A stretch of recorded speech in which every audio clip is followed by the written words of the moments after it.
Well, hey guys, welcome to this week's episode of Conversations. I'm so excited to jump into this week's topic of influence. But before we jump into the 7 truths on influence, I want to just recommend you to maybe like and share this. If you've been listening to us for a while, it'd mean the world to me if you would hit the subscribe button on YouTube, maybe even on podcasts. If you're listening to Apple or Spotify, you can hit subscribe and leave us a rating. It means the world to us as we continue to grow as a podcast family. All the things that you guys share with me privately on emails and DMs, man, it's just so cool to grow together, to learn together, and to get a little bit better. So today, like I said, we're going to be talking about 7 truths on influence.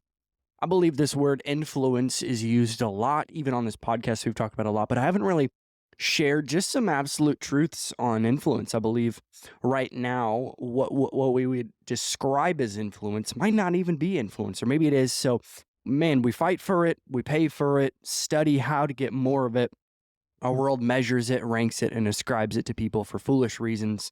But in our constant struggle to attain influence, we often miss out on this very important truth that I want to give to you. We all have it. Man, if you're watching this, you're listening to this, you have influence regardless of your follower count, regardless of your title at your work. Man, you have influence. We all have influence. Regardless, you're always influencing somebody positively or negatively. You always are influencing yourself. You have influence regardless of your context, regardless, again, like I said, your marital status, your gender, does not matter. You have influence. And I'm not saying you have good influence. I'm not saying you have negative influence. I'm not saying you have a big influence. What I'm saying is you have influence. So I believe if you apply these 7 principles, by the way, these 7 truths, your influence 100% will grow. Regardless of your context. Most of this audience, I understand, is in the church. But again, it doesn't matter. These are things that are going to be applied no matter what your context is. Let's just jump into it. Proximity is the only tool for true influence. Proximity is the only tool for true influence. Man, if you want to have influence on real people who have real problems, who have real situations in their lives, proximity is the only tool. Proximity is the only true strategy for us to be able to truly dominate in this world of influence. And I'm not even saying it in a coercion way, in a manipulation or manipulative way, but proximity is our weapon, man. Proximity is the only true thing that when we bring people in our worlds and we get into other people's worlds, something beautiful happens, and it's influence. Because what we do is we bring people in our world and we go into other people's worlds, and there's a balancing that happens when they see us and we see them, and they see what we've gone through, and they see the authority we have in the space that we're influencing them in. What happens is proximity creates passion. You've heard preachers say that, you've heard leaders say that proximity creates passion, and passion leads to what? Influence. Well, you got to bring people in your world. You got to be in people's worlds. I've seen this so much within the church space. A pastor starts to gain influence in their church by the platform, but really what's actually happening is behind the doors. They're gaining influence because they're meeting with people. They're getting coffee with people. They're having conversations in the hallway with people. People are getting bought into them because they're being intentional with who they're bringing in their circle, who they're bringing in proximity to them. So proximity is your only true weapon. And the next 6 obviously are important, but if you can gather one truth off of this podcast, it is proximity. Man, you have to bring people in your world. I've said it this way. Our dinner table always has to be open. I don't care who you are. I don't care if you have 100 million followers or you don't even have social media and you work a job. Man, our phone needs to be open to people. Our ears need to be open. Our giftings, again, we're going to talk about it later, are so important. Our charisma is so important. All of those things we'll talk about in a minute. But if we don't understand that proximity is the number one opportunity for us to have influence, to gain influence, to influence others, we've missed it all. Number 2, if you want to be taken serious, you must be consistent. You want to have influence on people's lives? Oh my gosh, you need to be consistent. You want to be taken serious as a leader? You got to be consistent. I'm not even saying more in the philosophical world. I'm saying practical too. Like, are you consistently on time? Are you consistently an encouraging, joyful person to be around? Proximity, what we talked about, is about our distance from the people that we are influencing, which hopefully is close. Repetition or consistency is about how often we encounter them. You can't just hope that one-on-ones happen. You can't just hope that you have a conversation with people.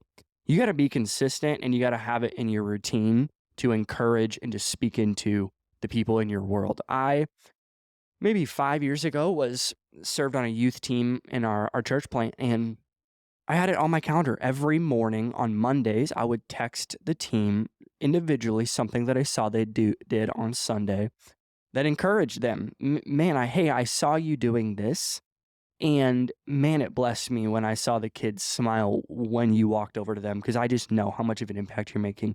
Hey, just wanted to text you, encourage you. Voice memos obviously go a great way or level as well. But what I'm saying is, man, you got to have proximity, but you also need to have consistency. You can't just be in people's worlds and hope that you have a conversation, because we all know that we live very full lives. And for us, our responsibility is to be consistent. Speaking to one-on-ones real quick, you can't have a one-on-one once a month. You can't have a pastor that lives in a different city than you. That just doesn't work. You need to have a consistent, routinely check-in person and a conversation. I understand Zoom, FaceTime, all those things are absolutely wonderful and beautiful, and I use them on a weekly and even daily basis with the people that I mentor and that mentor me. But there is a reality to a person that you're sitting at coffee with, sitting in their office, they're sitting in your office, and you'll be able to look face to face and have a true, honest conversation. I believe consistency and proximity, when they work together, man, you can influence anyone. And like I said, you can't do a one-on-one every other month. If you're a pastor or a key leader in a church listening to this, don't have a seasonal check-in or a yearly check-in be the only time that you consistently meet with the people you lead. Because the reality is, you don't have influence on them. They're consistently listening to other voices online, on podcasts, on YouTube. They're being influenced more by people online than they are your voice. And somehow your insecurity bleeds out loud, and you say that's their problem. That's a bad thing that they're doing it. No, you're just not being consistent. Other people are being more consistent than you on their content than you are in the reality of humanity, that you hired them. You hired them, but they're learning from other people, and your insecurity out loud says that's their problem. They're doing it wrong. No, you're just not leading them. That's the reality. You're not leading them. You're not influencing them. So they're looking for other avenues to be influenced. So be a person who is consistent. You want to be taken seriously as a leader. You want to be taken serious as an influencer. You got to be consistent. Influence doesn't have a number attached to it. That's number 3. Influence doesn't have a number attached to it. You don't quantify influence. Just as much as you don't quantify respect, you don't quantify honor. These are all principles and values that we live by. Most true shared values, by the way, are not quantifiable. There are moments in our lives where we can see patterns, and there might be a moment where you can see, hey, there's something wrong with this or something right with this. Maybe you're seeing a drastic number in your turnover or your attendance, whatever. There's always, obviously, avenues for there to be actual numbers attached to it. But influence doesn't have numbers attached to it. If your social media got deleted today, how much influence would you have? Because, by the way, influence does not mean follower count. There's so many people who have millions of followers but have zero influence. Because why? They don't have proximity, and they're not being consistent. And because the culture we live in is a virality culture, a viral culture. Virality or being viral does not mean you have influence. When you have influence, people listen to what you have to say. You have authority on the topic you're speaking to because you've been consistent and because you've had proximity in the people's world that you're communicating to. And proximity, by the way, can be at scale. You can have influence at scale. There are people in this world who have influence at scale because why? They've been faithfully consistent. They've had proximity to high-level leaders and high levels of influence. What happens is that gets multiplied. But again, influence doesn't have a number attached to it. You don't, just because you have 10,000 followers does not mean you have influence. Just because you have $10 million does not mean you have influence. Just because you have 10 companies does not mean you have influence. Influence is not numerical. It is honestly more spiritual and more philosophical because it's a shared value. It's not just a practical thing that you can do. Man, I have a lot of followers, but do I have influence? That's a question I'm going to prompt you. If your social media got deleted today, how much influence would you have? Number 4 kind of goes with this. You can't buy influence. And again, remove social media from the context. Influence has been around since the beginning of the earth, the humanity, Adam and Eve. Like, this goes back way before social media, before Meta came out, before TikTok was out. People had influence. And we got to understand, again, it's so much bigger than social media, but in our current context, that's what when we hear influence, that's what we apply it to. But you can't buy influence. You can buy yourself into almost anything, promise you, but you can't buy influence. You can buy Spotify streams, does not mean people actually like your music. You can buy followers, doesn't mean you actually have influence. I'm telling you, you can't buy it. And it's something that honestly can be frustrating if you're not willing to do the work. It can be frustrating if you're not willing to get into proximity with real people. It can be frustrating because I got to be consistent, and there's no easy route to influence. And even, by the way, this is jumping ahead of myself a little bit, but even the motive of influence will determine the level of influence you have. If you want to just be famous, or you want to have a lot of followers, or you want to make a lot of money, all of those things are not really at the core of influence, because influence, leadership, servanthood, pastoring, being an entrepreneur, CEO, none of that is about yourself. None of that is about making yourself win. None of that is making yourself a lot of money. All of that is a byproduct of serving people and being consistent. So, man, you can't buy it. I'm sorry. I know it might frustrate you, and I might get hate even on this, but you cannot buy influence. You can buy yourself into the room, but your influence happens when people learn that you're actually being the real person, the authentic version of yourself. The authentic version of yourself will be the version that influences the most people.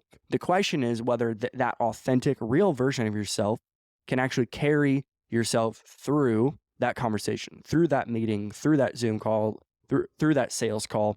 Because what we do is we alter our personality because we see how other people get clout or get followers or get subscribers. And again, we equate that to influence, but it's not influence.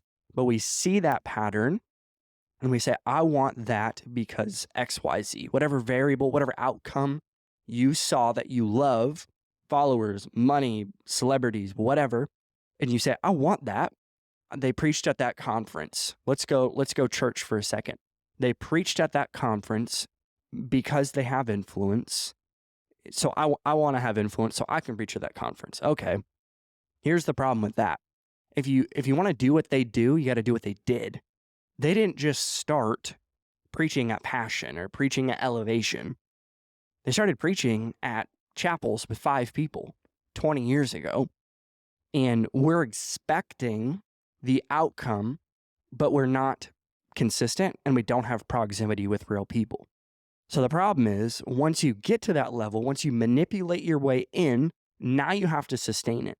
And the problem with that is God's not there, because God only blesses the authentic version of yourself. He does not bless the fake version of yourself, even the perception of yourself, by the way, because I believe we all, in moments of our lives, think the perception of ourselves is the truth of ourselves, and that is not true at all. That is the fake version of yourself, and we have to have a level of self-awareness and accountability to say, why does my personality change when the camera turns on? Why does my personality change when I get on a platform? Why does my personality change when I get in that circle? That's not being authentic, and I promise you that is not influential at all. So number 5, we don't strive for influence so we can serve ourselves. Rather, we strive for influence so we can serve others. I said it before, but man, if you want to be an influencer, if you want to have influence, you got to be willing to serve other people. Because when you put other people first, one, that's the model of Jesus. That is the way that he came, lived 33 years of his life simply to serve other people. The Son of Man did not come to be served, but to serve. And if you're a Christian listening to this, that's your model. You want to have influence, by the way, 2,000 years later, I would argue still the most famous person to ever live on this earth was Jesus. And what did he have? He had a servant mindset. You might not even think of him as a savior listening to this. You might not be a Christian, but you can definitely argue he might have been one of the greatest servants of all. The people that actually live generations later, and we still talk about them, we still read their books, we still learn from them, that died hundreds of thousands of years ago, they left a mark on the earth because they served other people. And you cannot, that cannot coexist. You cannot serve yourself and serve others at the same time. Even if there is an ill motive in your heart, you got to be able to be aware of that and understand that, man, there is something in my heart that is saying, I want people to serve me. I want people to like me. I want people to do things for me so I can have influence or I can make money. I'm telling you what, once you get to that level of honesty with yourself, and then you can begin to heal, and then you can process with people and have accountability wrapped around you to make sure that that's not actually the outcome. I promise you that's the beginning phase of influence for some of you, is to just have a level of self-awareness that I'm actually not in it to serve others. I actually want people to serve me. That's obviously a very unhealthy mindset or thought, but the reality is there are people, and including myself, in seasons of my life where I've really in the back of my mind just wanted myself to gain something. So we've all been there, and I hope that you understand, you hear my heart on that, but we don't strive for influence so other people can serve us. We strive for influence so we can serve others.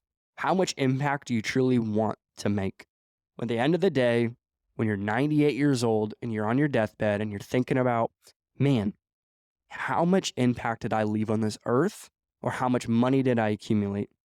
How many people did I serve, or how many people served me?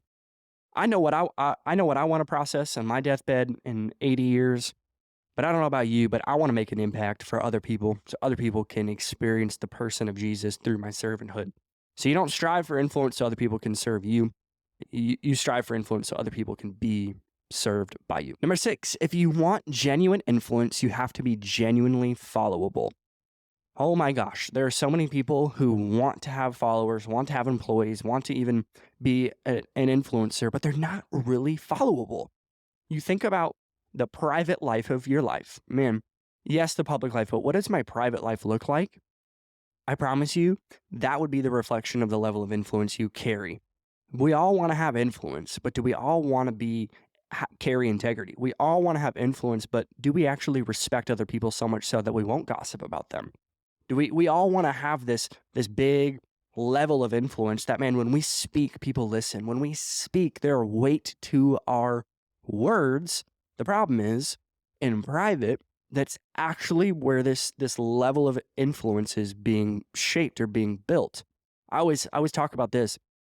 Our words obviously carry more weight than anything, but what world are you speaking? Like, man, if I carry respect on my tongue when I walk into a room, when I carry joy on my tongue when I walk into a room or walk into a conversation, I promise you that's going to be much different than when you're the negative Nancy, when you're the person who just will not stop talking about themselves.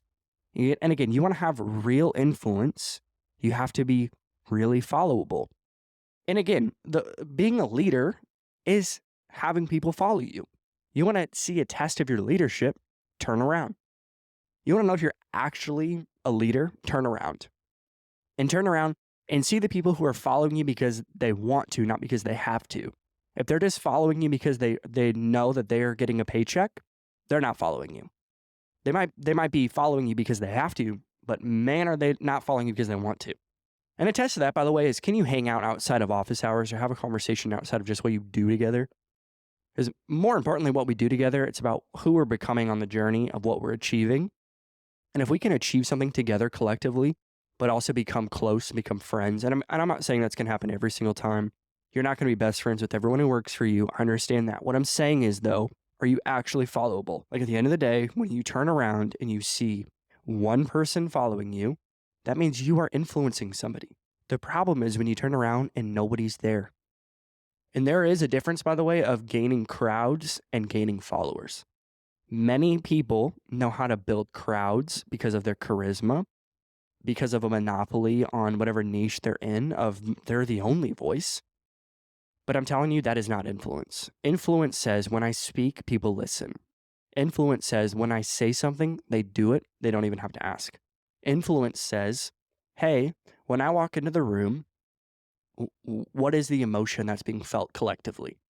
When I walk in, is it fear? Is it, oh my gosh, I hope they don't I hope they don't come over and talk to me. I'm telling you what, that is not influence. That's not positive influence anyways. You're influencing negatively. A couple notes here, and we'll kind of wrap up, but integrity carries more weight than your charisma. Just because you're loud and just because you have a very loud personality does not mean you have influence, and does not mean you have integrity, by the way. I would say 90% of your life is based on your integrity, maybe 10% on your giftings. Maybe, I'm saying maybe as in that's lucky sometimes. Most of the time, it's more like 1% your gift.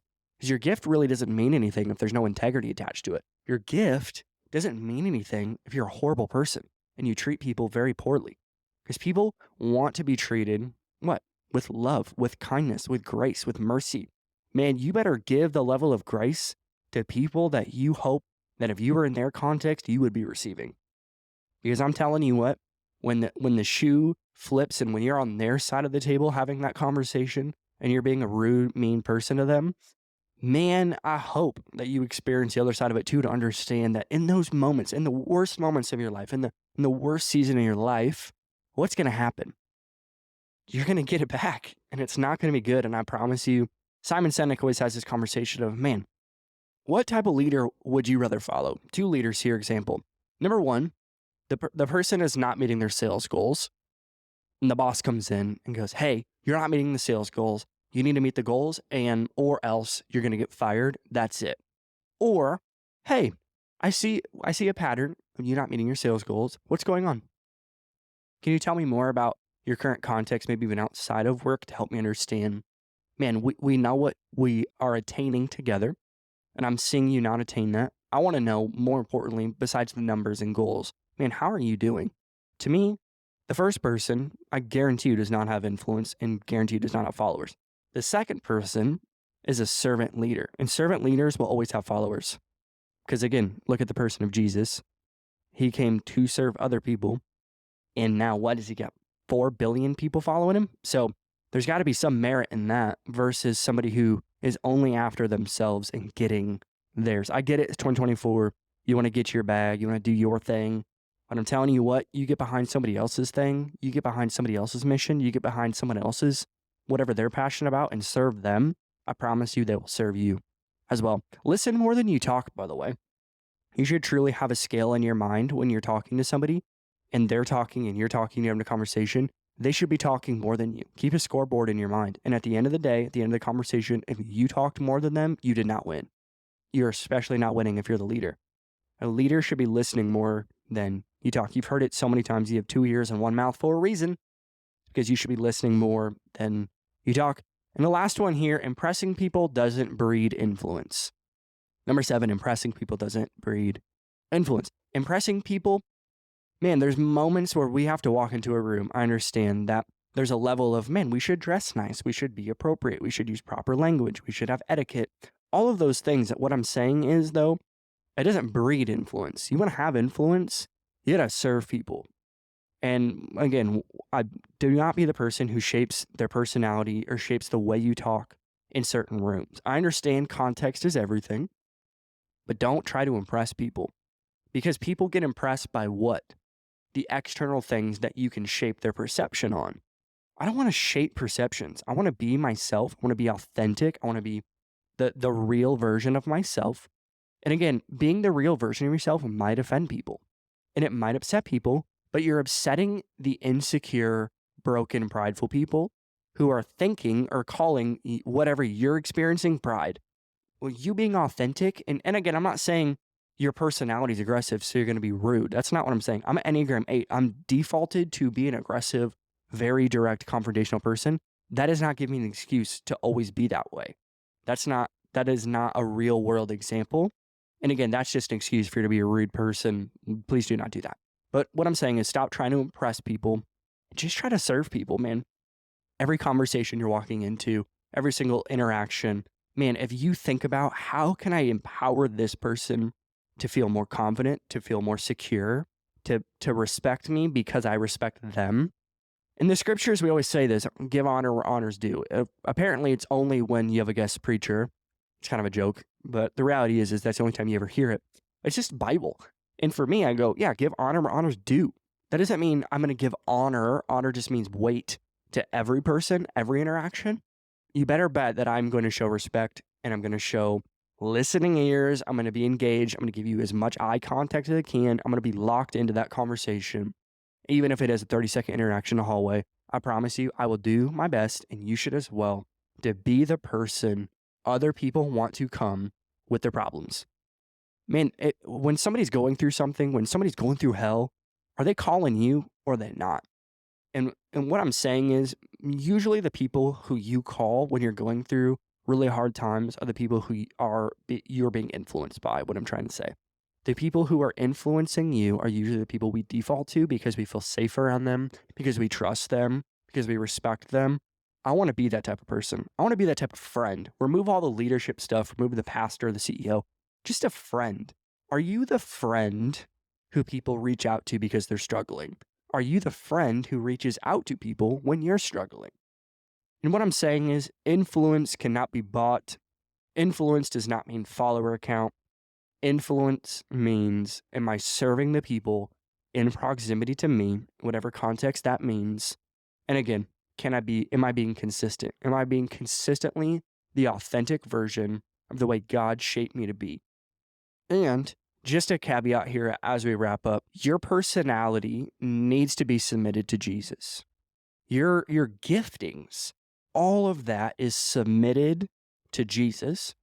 And our responsibility throughout our journey on this walk on when we're walking on earth is to look more like Jesus, to sound more like Jesus, to listen more like Jesus. Because why? We know our responsibility is to glorify God, and we're made in his image. Okay, so we're made in his image, which means we're actually made to love people. We're created to love people. We're created to be influenced, and we're created to be an influencer. Where we miss it is when we think it's about ourselves. And I promise you, you make your whole world about serving other people, you will never not have influence. You make your whole world about putting other people before yourself, you will never not have influence. You put other people in front of you, man, I promise you, you will be the most influential person in your circle. I hope these help you. I believe today, more than ever, we need to bring true definition to what influence is and what influence is not. Being an influencer is great. Having influence is even greater. I appreciate you so much. We'll see you next week.